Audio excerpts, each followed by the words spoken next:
Hello guys, मेरा नाम अभिषेक है और आप सबका स्वागत है मेरे चैनल में एक बार फिर से। आज फिर से लेके आया हूँ आपके लिए एक और नई स्टोरी जो कि होने वाली है काफ़ी ख़तरनाक, काफ़ी इंटरेस्टिंग, काफ़ी अलग। तो अगर आपने ये वीडियो अभी तक लाइक नहीं किए तो वीडियो को लाइक, शेयर, सब्सक्राइब कर देना। बिना देरी करे हम करते हैं वीडियो को स्टार्ट। तो ये जो हमारी कहानी होने वाली है ये स्टार्ट होने वाली है बिहार के एक गाँव से जिसका नाम था शमशानपुर। तो इस गांव का नाम ही ऐसा शमशानपुर है कि लोग सुन के ही थोड़ा वियर्ड सा साउंड करते हैं कि ये किस नाम का गांव है। तो इस गांव की ये जो कहानी है काफ़ी इंटरेस्टिंग है। ये गांव जो है ये बिहार में ही पड़ता है। तो इस गांव में ना एक पेड़ है जिसके ऊपर ये हमारी कहानी आधारित है। तो होता क्या है कि सोहन और मोहन दो भाई होते हैं। वो दोनों अपनी नानी के गांव जाने का सोचते हैं कि हम नानी के यहाँ चलते हैं। वो लोग वैसे रह रहे होते हैं लखनऊ में, और लखनऊ से वो सोचते हैं कि हम लोग चलते हैं अपनी नानी के घर। नानी के घर जाके थोड़ा मौज मस्ती करेंगे, काफ़ी टाइम हो गया तो चलते हैं। तो वो लोग डिसाइड करते हैं कि अपनी नानी के घर जाएंगे। तो अपनी माँ के साथ वो दोनों नानी के यहाँ चले जाते हैं। अब वो नानी के गांव में जाते हैं तो बहुत पहले काफ़ी टाइम गए थे वो नानी के यहाँ, बहुत कम जाना होता था उनका। अब फाइनली वो नानी के यहाँ गए थे तो उन्होंने ऐसा सोचा कि काफ़ी दिन अच्छे से रुक के आएंगे बढ़िया तरीके से। पहुँच जाते हैं अपनी नानी के गांव में। तो जब वो गांव पहुँचते हैं तो होता क्या है कि उनकी नानी उनको कहानियाँ वगैरह सुनाने का मतलब वो रखती हैं कि रोज़ रात को जब वो सोने वाले होते हैं उससे पहले उनको कहानी वगैरह सुनाई जाती थी। तो जब उनकी नानी उनको कहानी सुनाती थी तो उनकी नानी ने उन्हें बताया अपने गाँव में एक पेड़ के बारे में।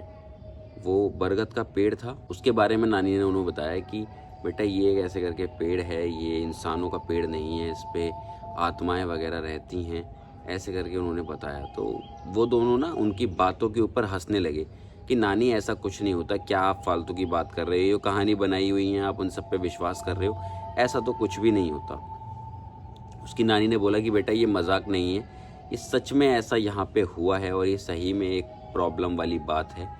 कभी भी उस पेड़ के आसपास जाने की कोशिश मत करना वरना दिक्कत हो जाएगी। अब एक दिन की बात है, वो लोग फोटो खींचने के लिए मोबाइल लेके घूम रहे होते हैं।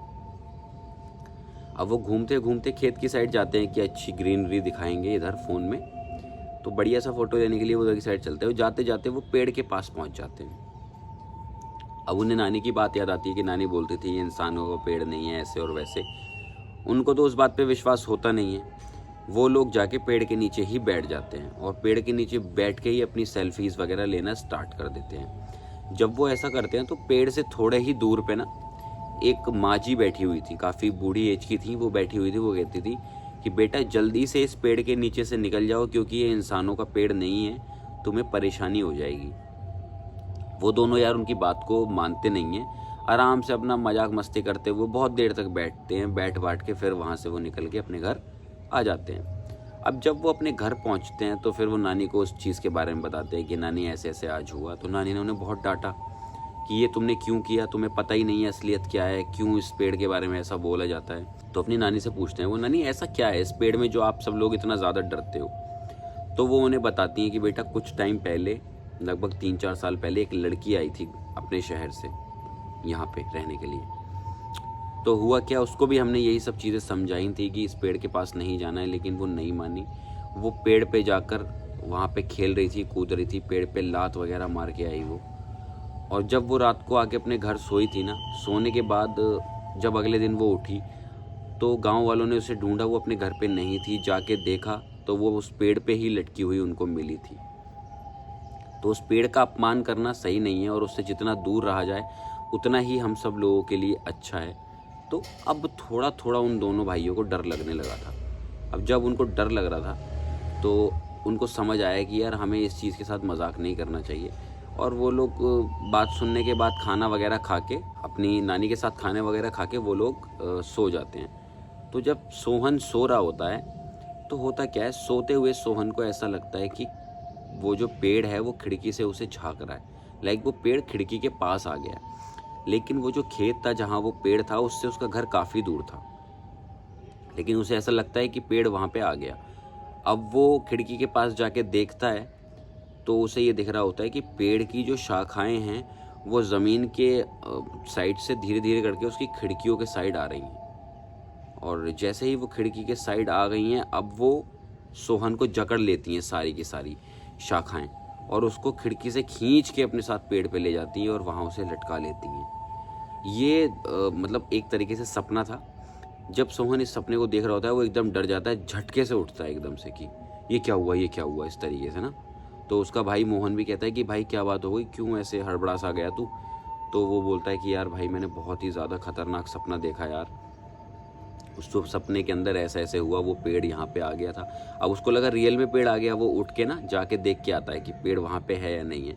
तो पेड़ वहाँ खिड़की के पास ऑब्वियसली नहीं होगा क्योंकि वो खेत के अंदर था पेड़, तो काफ़ी दूर था। तो वो पेड़ उसे वहाँ नहीं दिखता है। अब उसको बहुत ज़्यादा डर लग जाता है। वो जाके ये कहानी अपनी नानी को बताता है। जैसे ही सुबह होती है उठ के अपनी नानी को बताता है। जब वो अपनी नानी को ये चीज़ बताता है तो उसकी नानी बोलती है, बेटा इस पेड़ के ऊपर श्राप लगा हुआ है। 10-15 साल पहले एक लड़की थी जिसके ऊपर गांव वालों ने चोरी का इल्ज़ाम लगाया था कि उसने गांव के अंदर चोरी की है, और वो महिला जो थी वो गर्भवती थी।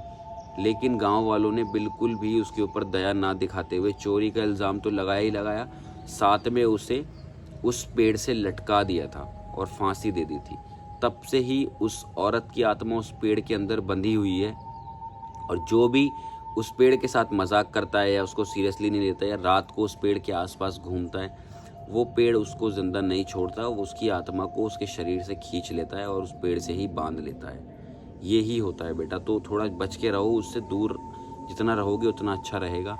तो वो अपनी नानी की बात समझते हैं और नानी उनसे बोलती है कि बेटा देखो अब सुबह हो गई है, आप हम दोनों सबके सब मतलब तीनों, मोहन, सोहन और नानी, पेड़ के पास चलते हैं और पेड़ से माफ़ी मांग के आते हैं ताकि अब तुम्हारे साथ कोई दोबारा ऐसी घटना ना हो, तुम्हें और ऐसे डर वगैरह ना लगे। तो वो लोग राज़ी हो जाते हैं। वो अपनी नानी के साथ जाते हैं उस पेड़ के पास और हाथ जोड़ के क्षमा मांगते हैं वहाँ पे कि हमें माफ़ कर दीजिए पेड़ जी, और हमसे जो गलती हुई वो गलती हम अनजाने में कर बैठे, ऐसे कभी भी दोबारा नहीं होगा और हमें माफ़ कर दीजिए। इस तरीके से वो लोग बोलते हैं। तो वो मतलब पेड़ शायद उनकी बात सुनता है नहीं सुनता, ऊपर से एक पत्ता गिरता है तो वो उसे ये समझते हैं कि हाँ पेड़ ने हमारी बात सुनी है, और वो प्यार से अपना चुपचाप अपनी नानी के घर वापस चले जाते हैं और फिर कभी भी वो गलती दोबारा नहीं रिपीट करते, ना उस पेड़ के आसपास जाते हैं। तो उनके लिए तो सब कुछ शांत था, उनको कोई परेशानी नहीं हो रही थी, अब उनके लिए सब कुछ सही था।